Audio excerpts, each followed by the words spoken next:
Some people say that mass immigration into the United States can help reduce world poverty. Is that true?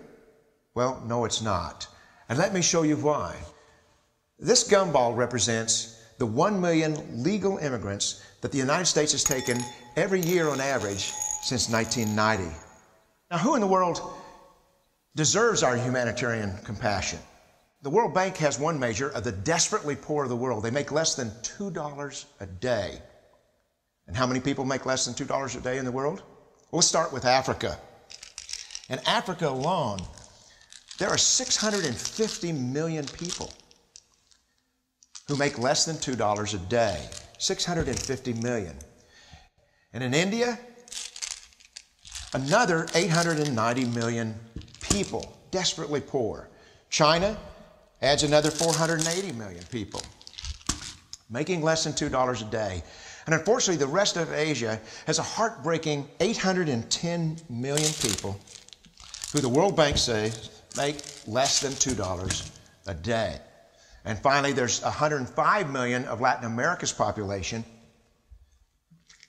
that are desperately poor. All told, the World Bank says there are 3 billion people in the world, 3 billion people who are desperately poor, making less than $2 a day. That's 3,000 gumballs.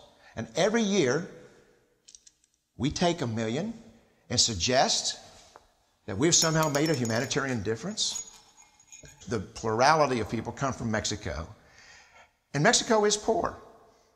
How many people in the world live in countries that have average incomes lower than that of Mexico?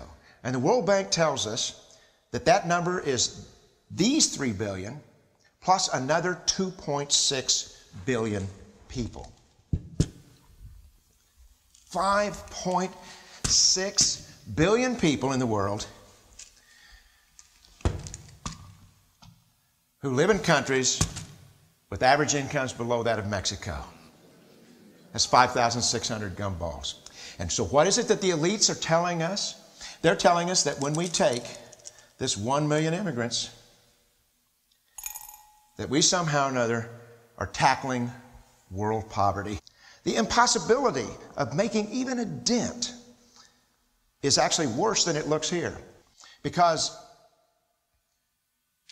last year, when we took 1 million immigrants, these countries added, births over deaths, 80 million more people into the impoverished population. And this year, Congress is bringing in 1 million legal immigrants.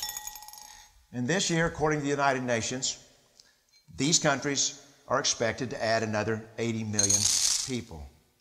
And next year, you can be quite sure that Congress, unless stopped by the American voters, will bring in another 1 million immigrants. And these countries, unfortunately, will be adding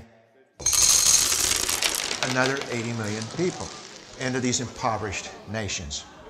We could take 5 million a year, but we'd never get ahead of what's happening in these countries. Not in this century. Don't you see?